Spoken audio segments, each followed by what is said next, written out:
সবাইকে স্বাগতম। আমি আলমগীর হোসেন। এই ভিডিওতে আমি ফাংশন সম্বন্ধে আলোচনা করব। তো ফাংশনে যেটা থাকবে যে আমার একটা ফাংশনের নাম থাকবে এবং কিছু ইনপুট থাকবে, সেই ইনপুটের জন্য আমি আউটপুট হিসেবে আউটপুট পাবো। তো যখন আমরা ফাংশন লিখব তখন সেক্ষেত্রে আমরা একটা স্ক্রিপ্ট ফাইল হিসেবে আমাদের ফাংশনকে লিখতে হবে এবং সেই ক্ষেত্রে আমরা আমাদের ফাংশনের নামটা অবশ্যই লিখতে হবে। যেমন আমরা যদি সিম্পল চিন্তা করি যে f of x equals to x square minus 1, এটা একটা সিম্পল ফাংশন। তার মানে হচ্ছে কি আমি x এর মানটা যদি 1 বসাই তাহলে আমি y হিসেবে কি পাবো, 0 পাবো।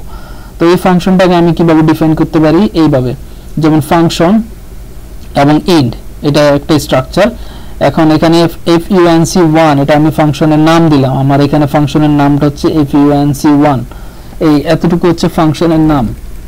এবং ফাংশনের যে ইনপুট, সেই ইনপুটটা হচ্ছে আমার x। তাহলে আউটপুট হিসেবে আমি কি পাবো, ফাংশনটা থেকে y পাবো। এখন এখানে yটা কি x স্কয়ার মাইনাস 1, দেখেন এখানে আমি কিন্তু ডট অপারেশন ব্যবহার করেছি। এটার অর্থ হচ্ছে যে আমি এখানে শুধুমাত্র x একটা ভ্যালু না নিয়ে আমি কিন্তু একটা ভেক্টর অথবা x কে একটা ম্যাট্রিক্স হিসেবে আমি কিন্তু নিতে পারবো এবং সেই অনুসারে আউটপুটটা একটা ভেক্টর অথবা একটা ম্যাট্রিক্স হতে পারে। এবং এই জিনিসটাকে আমরা আসলে লিখতে হবে একটা স্ক্রিপ্ট ফাইলের মধ্যে। আমি যদি আপনাদেরকে স্ক্রিপ্ট ফাইলটা দেখাই তাহলে সেটা হচ্ছে আমার এরকম ওপেন। আমি এখানে ওপেন করে দেখাচ্ছি ফাংশনটা, আমার স্ক্রিপ্ট ফাইলটা আমি কিভাবে লিখেছি, ওপেন func1.m। তাহলে এটা হচ্ছে আমার স্ক্রিপ্ট ফাইল, যেটা আমি এইভাবে সেট করে রেখেছি। তাহলে এখানে দেখেন যে আমার স্ক্রিপ্ট ফাইলটা func1 func1.m এই নামে সেভ করা। তাহলে এখানে এই যে নিউ, আপনি স্ক্রিপ্ট ফাইল, একটা নতুন স্ক্রিপ্ট ফাইল তৈরি করতে পারেন, সেটাকে এইভাবে লিখতে পারেন। তাহলে এখন আমি এটা ক্যান্সেল করে দিচ্ছি। এখন এই হচ্ছে আমার একটা ফাংশন, অর্থাৎ আমি যদি ফাংশনের মানটা 2 বসাই তাহলে আমি কি পাবো, 3 আউটপুট হিসেবে। অর্থাৎ x এর মান হচ্ছে 2, তাহলে 2 স্কয়ার মাইনাস 1 অর্থাৎ 3।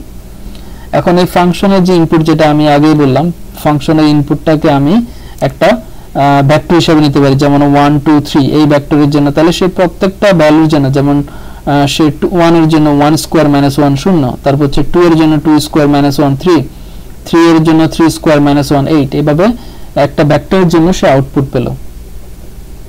তো সেরকম আমার y আরেকটা ফাংশন আমি যেটা আপনাদেরকে দেখাতে পারি, এটা আরেকটা ফাংশন।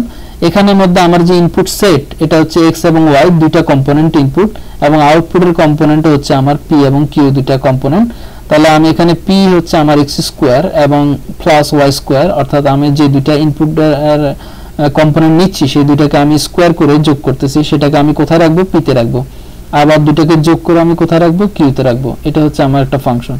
তার মানে আমরা যদি এক্সাম্পল হিসেবে দেখি, এখন আমি যদি x এবং y কম্পোনেন্টটা 2 এবং 3 নিই, তাহলে সেক্ষেত্রে আমরা কি করব, 2 স্কয়ার প্লাস 3 স্কয়ার অর্থাৎ 13, আর 2 প্লাস 3 অর্থাৎ 5। তাহলে এখানে দেখেন যে সে 13 এবং 5 নেবে।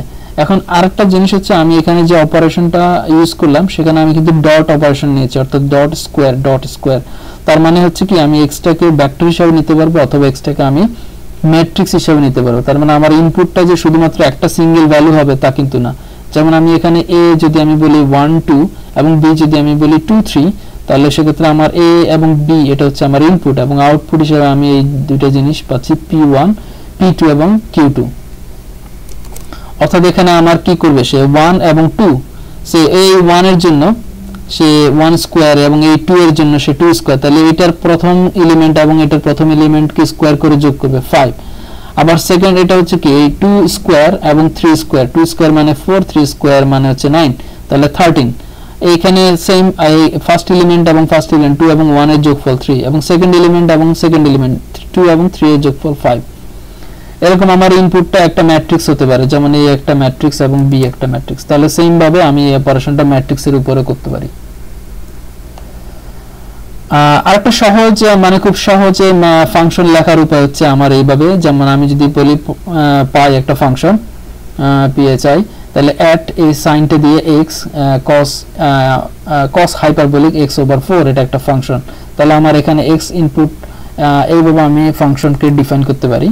তাহলে আমি যদি বলি শুধুমাত্র পাই 0, এটাকে আমি কেটে রাখলাম, পাই 0, তাহলে শুধুমাত্র এটা 0 এর মান হচ্ছে 1, এইভাবে আমরা যদি ইনপুট হিসেবে আমি একটা ভেক্টর নিতে পারি, যেমন 0 এবং 1 একটা ভেক্টর, অথবা 0 1 2 3 এটা একটা ম্যাট্রিক্স, তাই না? তাহলে ম্যাট্রিক্স হতে পারে, ভেক্টর হতে পারে, তাহলে সেই ক্ষেত্রে আমার এটা ব্যবহার করতে পারবো। অথবা আমি যদি আরো ইনপুটের সংখ্যা আমি বাড়াতে পারি, সে আমার x এবং y, তাহলে আমি খুব সিম্পল যদি আমি চিন্তা করি যে শুধুমাত্র x প্লাস y, তাহলে জাস্ট যোগ করো, তাহলে কি হবে, সে যোগ করবে। এক্ষেত্রে আমার দুইটা এলিমেন্ট হবে, যেমন 0 আছে আমার 2, এখানে আমার দুইটা আমার ভেক্টর নিতে হবে, তাহলে আমার দুইটা ভেক্টর।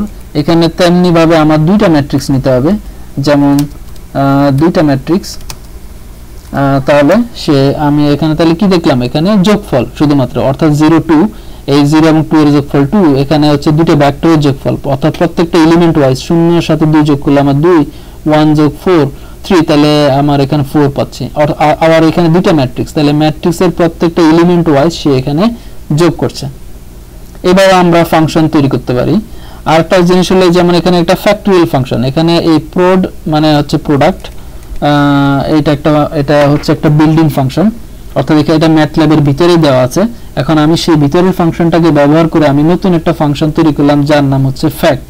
তাহলে এখানে ফ্যাক্ট n মানে হচ্ছে আমার n ফ্যাক্টরিয়াল এর মান বের করে। n ফ্যাক্টরিয়াল মানে কি, 1 থেকে n পর্যন্ত সবগুলো পূর্ণ সংখ্যার গুণফল। যেমন আমি যদি বলি ফ্যাক্ট 5, তাহলে সে কি করবে, 1 গুণন 2 গুণন 3 গুণন 4 গুণন 5, তাহলে আমার 120 পাবো। এভাবে আমরা ম্যাটল্যাবের মধ্যে বিভিন্ন ধরনের ফাংশন তৈরি করতে পারি। ধন্যবাদ সবাইকে এই ভিডিওটি দেখার জন্য।